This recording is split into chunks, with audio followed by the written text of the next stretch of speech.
ঘুঘু পাখি বাড়িতে আসা সত্যিই খুব ভালো নাকি খুবই খারাপ? যদি ঘুঘু পাখি বাড়িতে আসে তাহলে কি হয়, এমনই এক প্রশ্নের উত্তর নিয়ে এসেছি আজকে এই ভিডিওটির মাধ্যমে। নমস্কার বন্ধুরা, রাখি অফিসিয়াল চ্যানেলে আপনাদের সকলকে জানাই অনেক স্বাগত।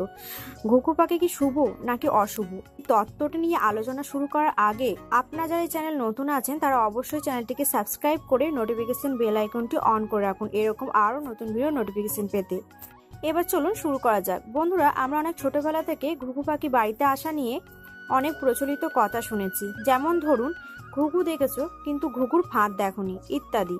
কিন্তু বন্ধুরা, ভেবে দেখেছেন ঘুঘু সত্যি আমাদের জন্য খারাপ সময় বয়ে নিয়ে আসে?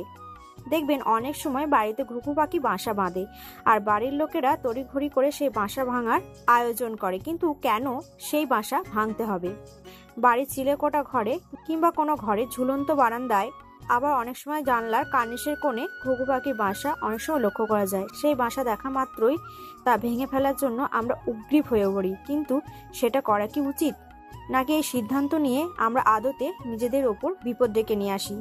নিম্ন মধ্যবিত্তরা কিংবা গরিব শ্রেণী মানুষেরা চিরকালই ঘরের সুখ শান্তি বজায় রাখতে কিছু না কিছু ব্রত পালন করি কিংবা নিয়ম রীতি মেনে চলি।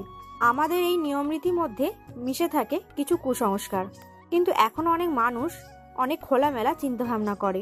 কিন্তু এখনো গ্রামগঞ্জে বা অনেক শহরের ভিটেতে কিছু এমন রীতি মেনে চলা হয় যা যুক্তি দিয়ে বিচার না করলে ঠিক না ভুল বোঝা যায় না।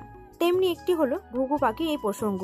ঘুঘু দেখেছো কিন্তু ঘুঘুর ফাঁদ দেখোনি, এই প্রচলিত বাক্যটির নানানভাবে অর্থ বিশ্লেষণ করা যায়। তাদের মধ্যে একটি হলো, তুমি লোভে পড়ে কাজে হাত লাগিয়েছো কিন্তু এর ফলে যে নিজেকে কত বড় ফাঁদে ফেলেছো তা ধরতেই পারোনি। আমরা যখনই কাউকে ভয় দেখানোর চেষ্টা করি তখনই অনেক সময় বাক্যটি বলে থাকি। কিন্তু কেন ঘুঘু পাখির নামে এই বাক্যটি ব্যবহার করা হয়? তাহলে কি সত্যি ঘুঘু পাখি আমাদের জীবনে অনিষ্ট ডেকে আনে? আগেকার সময় মানুষের ঘুম ভাঙতো পাখির ডাকে, এখন হয়তো গ্রামাঞ্চলে এটা হয়ে থাকে। কিন্তু শহরে বেশিরভাগই এখন গাড়ির আওয়াজ ও কলকারখানার আওয়াজে ঘুম ভাঙে।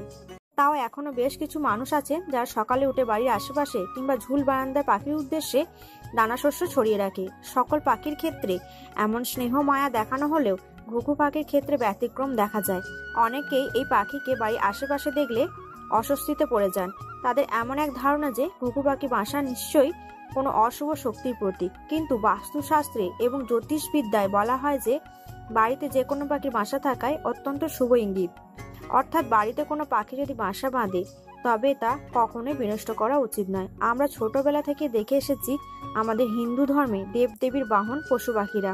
এই কারণে কিন্তু ভগবানের সঙ্গে এই সকল পশু পাখিদেরও পূজা করা হয়ে থাকে। সনাতন ধর্ম মতে সকল জীব এমনকি পশু পাখিদের মধ্যেও পরমাত্মা বা ভগবান বাস করে। সবচেয়ে বিস্ময়কর কাণ্ড হলো, যদি আপনারা ঘুঘু পাখি নিয়ে একটু বিশদে জানার চেষ্টা করেন জানতে পারবেন যে ধর্মীয় মতে ঘুঘু পাখি দেবী লক্ষ্মীর ভক্ত। তবে বাড়িতে ঘুঘু পাখির বাসা বাঁধলে তা ভেঙে ফেলা একেবারেই উচিত নয়। বরং যে গৃহে ঘুঘু পাখি বাসা বাঁধে সেই গৃহে সর্বদা সুখ শান্তি ও আনন্দ বিরাজমান। আর এখান থেকে শুরু হয় ঘুঘু পাখির বাসা ভাঙার চেষ্টা। আর প্রচলিত হয় এই বাক্য, ভাঙতে হবে ঘুঘুর বাসা, যা আসলে শত্রুপক্ষের বক্তব্য, যাতে তারা সুখে শান্তিতে বসবাসকারী ব্যক্তির বাড়িতে অশান্তি ডেকে নিয়ে আসতে পারে। ঘুঘু পাখির বাসা ভেঙে তাদের গৃহে বিরাজমান মা লক্ষ্মীকে চঞ্চলা করতে পারে। কিন্তু কালের সাথে মানুষ এই বাক্যটিকে ভুল অর্থে ব্যবহার করতে শুরু করে। বৈজ্ঞানিক মতে পরিবেশে ভারসাম্য রক্ষার্থে যে কোনো প্রাণীর জীবন মহামূল্যবান। পশু পাখিদের মধ্যে পাখি সবচেয়ে ভূমিকা পালন করে। বাস্তুশাস্ত্রে সাধারণত যে কোনো পাখিরাই শান্ত পরিবেশে থাকতে পছন্দ করে। যেখানে পাখিদের বসবাস জানবেন সেখানে পরিবেশ স্নিগ্ধ, বাতাসে দূষণ কম। ঘুঘু পাখিরা নিজেরাই বড্ড শান্ত প্রকৃতির হয়ে থাকে। ঘুঘু পাখি যদি কারোর বাড়িতে আশ্রয় নিয়ে থাকে তাহলে বুঝতে হবে যে সে বাড়ির পরিবেশ তার ভালো লেগেছে। একটি পাখি তখনই বাসা বাঁধে যখন সে নতুন প্রাণীর জন্ম দেয়। অর্থাৎ ঘুঘু পাখির বাসা ভাঙলে শুধু তাদের থাকার জায়গা বিনষ্ট হয় না, এমনকি পৃথিবীতে আসতে চলা নতুন প্রাণীরও ক্ষতি হয়। তাই ঘুঘু পাখির বাসা আমাদের কখনোই ভেঙে ফেলা উচিত নয়।